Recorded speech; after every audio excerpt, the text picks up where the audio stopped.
I think that he's a really good fighter. I think that he's an underachiever. I think that he has so much talent. I think that his outside issues is stopping him from being reaching his full potential, and him just not wanting to test himself against the best fighters in the world.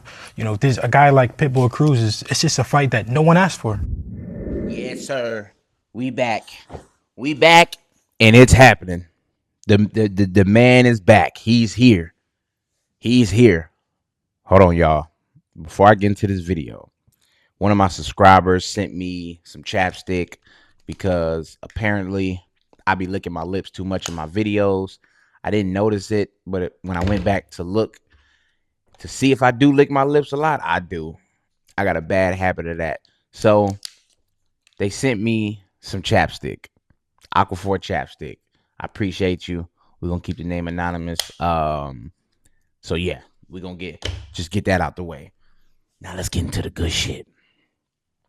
Tank Davis and Isaac Cruz are aiming for a rematch 140 bout mid-year. So June, July. I could see all. I might see. I could see August. I could see August. Last time Tank fought was August, and that was against Lamont Roach, if I believe. Well, it was in the summer. I know it was in that summer. So hey, could we see Tank Davis fight in the summer from here on out? Never know. But look, let's get into it. In my previous videos, I talked about how I don't think he needed that fight. He didn't need to fight Cruz again because he beat him so easily the first time. Now, that was Cruz's first pay-per-view match against a big star, and he had so much little time to prepare for it. All right, cool. So many factors went into that. Tank Davis broke his hand. Well, he didn't break his hand. He injured his hand in the fight, and I believe it was his right hand.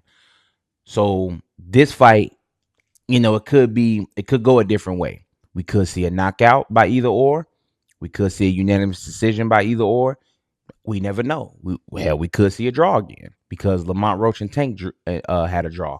But styles make fights. Remember that. Now, why is he fighting Isaac Cruz again? Well, because the public, we felt like it didn't go how we expected it to go. What I mean by that is a knockout. If we see Tank Davis's track record, he fucked people up. He knocked motherfuckers out consistently. He has a 90% knockout rate. It probably went, no, it's 90%. He got a 90% knockout rate. So we expected that. And Cruz gave him a good fight. And then after that, it led to Cruz becoming a world champion. It led to Cruz getting these title fights, fighting on pay-per-view, co-main event, some of the fights he did. And he main evented one fight. Well, a couple fights, but the previous fight he main evented was him and Lamont Roach. So he's definitely built his name. Now, like I said, man, I didn't want it to happen, but I feel like this is a good comeback fight for Tank. He's not coming back to fight a nobody. He's coming back to fight a dangerous fighter, a world champion at 140. Right? How does this look going forward for Tank? I think it looked good if he wins. For Pitbull Cruz, it looked good if he wins too. Like this is a a, a pivotal point in both of their careers, solely because they both fought Lamont Roach and they both got a draw. So Tank beating Cruz will give him extra motivation, will give him that extra confidence in going into that Roach fight because he knows, hell, you had a draw against him when I beat him easily. Cruz could say the same thing if he win. Like now, again, I said styles make fights, and this is a good fight. This is a dangerous tune-up fight for Tank. I don't want to call it a tune-up fight because tune-up fights are fighters that's coming up or fighters that haven't reached that pivotal peak in their career. And I think Cruz is way past that. Like he's proven all of us that he can still fight or that he can fight at an elite level against the top guys. So I don't know. This is a dangerous one for him. Now, Devin Haney called him an underachiever. Outside of Ryan Garcia, who has Tank really fought a top guy yet? I think in this moment, I think in this at this time in his career, he needs to face top guys.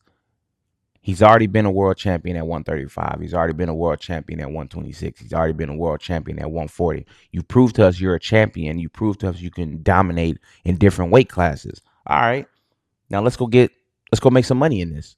You've already made a lot of money. Let's go make 10 times what you've made in your career. Because if you got a Shakur attached to your name, if you get a Devin Haney attached to your name, if you get a T.O. attached to your name, hell, if you get a Keyshawn Davis attached to your name, revenue will pour in. The promotion part will be easy because there's already bad blood between those fighters. So it's easier for them. Now, how do I think this fight will go? If Tank is, I got to see how Tank is mentally locked in. I got to see if he's back in that Gervonta Tank Davis mode when he pulling up to the arena in a tank, when he walking out to Chief Keef. If he's in that mode, no fighter can touch him. And I'm not saying that for no glazing. I'm not saying that for no fanboy shit. No, this is real life facts because we've seen it. We've seen him dominate when he's locked in. It's a clip him and Calvin Ford have in the corner. I believe they were fighting Ryan Garcia. The look that Tank had, just he was following him with the instructions that Calvin Ford was giving him. It's like he was that badass little kid in Baltimore again, just trying to figure out how to knock this motherfucker out. If we get that Tank, I see a knockout by Cruz. I see a knockout to Cruz. My bad, not by Cruz. I see a knockout incoming. It could definitely happen. How does he knock out Cruz? Cruz got a chin. Cruz can take a punch. Got to dig to that body, Tank. Got to dig to the body, break him down. Same for Cruz. Tank got a chin. Tank can take a punch. Got to dig to that body, Cruz. This is a body shot will win this fight for Tank. Could win it for Cruz. We don't know. Tank ain't been in the ring for a long time, but we do know he stays in that gym consistently. This is Calvin Ford's words. It's not my words. It's not speculations. He stays in that gym. So if you look at the future of boxing, and now that you know you've got one of your biggest stars back, okay, now we can start mixing up these fights. Now we can start asking, okay, we can ask after the post-fight interview. If Tank wins, we can ask after that post-fight interview. He doesn't have to touch Cruz anymore. He doesn't have to entertain that name anymore, right? If he beats Cruz in that post-fight interview, they're going to ask for one name. They're going to ask for Shakur Stevenson. Okay, you fought Cruz again. You fought a big time puncher. You fought a guy that's been a world champion. Go after another world champion. Hell, I could see Tank and Shakur. If Tank is fighting at 140, if they're discussing this fight at 140, like I read, hell, Shakur can just stay up there and he can fight at 140. I've seen Tank fight welterweights, and I've seen him knock out welterweights. He can his punch is packing. But can he carry that over to this fight? Can he carry that over to? He already knocked out Mario Barrios at 140. Is he going to be able to knock out Cruz at 140? It's going to be a good fight, man. Styles make fights. Appreciate y'all for listening into this video, man. If you're new to the channel, please like and comment. We do like the new conversations. We do like the new people. We do love the new subscribers. We ain't going to tell y'all to subscribe. You subscribe on your own, baby. If you enjoy this, by all means, subscribe. Tank is back. He's back. Let's get it.